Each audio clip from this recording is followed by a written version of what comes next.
Well, when I was young, I had met a sports agent, and I went up to the sports agent and asked him, how do you become a sports agent? And he said, go to law school. And so from that very early age of probably 15 or 16, I knew that that was where I was going to go, and I wanted to head in that direction. As my career took off, I really went an opposite way. I didn't ever become a sports agent, but I was always watching and learning and trying to put myself in a place that I could become involved in the business of sport. A legal degree is a good background to have in sport and business. I love sports, and actually basketball was my sport. But it's interesting, the more you get into sports, the more you realize it's an opportunity for entertainment. And so for me, it doesn't matter what the sport is. It's making people happy, it's putting on the event, and then it's figuring out how to commercialize that. I do watch sports differently. I go to events, and oftentimes I'm not actually watching the event taking place. I'm watching the crowd and how it's moving and how lines are queuing and things like that. So for me, sporting events are more of an opportunity to learn. Having said that, I love sport, and there's nothing better for me, for instance, than a playoff hockey game. I think it's the most exciting sport there is. I think my personal leadership style is to lead by example. I think that I like to show people how I expect them to work and often give them feedback. I think feedback is critically important, and I think a good leader really does that. I also think that you hire the best talent there is and sort of let them do their job. Part of being a good leader is communicating your vision.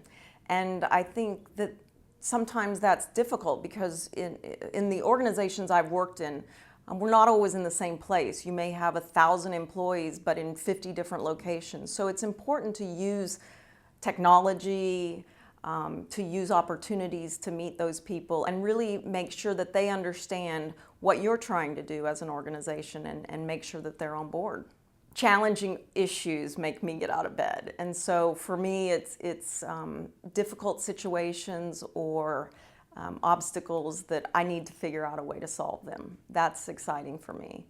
I guess the other thing that gets me excited about, and especially about being in sport, is that you never know the outcome. You know, you have to play the game. We often say that in sport. You don't know who's going to win or lose, and so every day is a new day.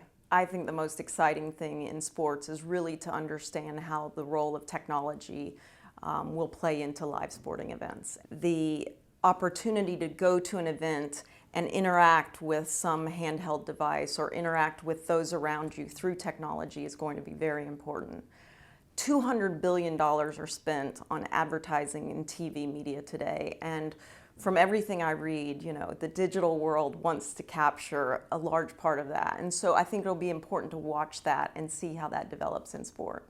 Social media is huge. I think the idea of talk radio, driving home from an event and actually calling in and talking about an event will actually be replicated online. And I think you're going to see a lot of startups and technology innovators trying to replicate that sense of community within a sporting following. I got to experience the 1996 Olympics in Atlanta, and I was working for Coca-Cola at the time, so I was very much involved in the event itself.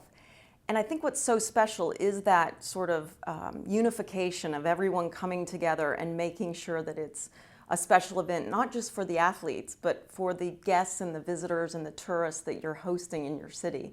There's no other event like that.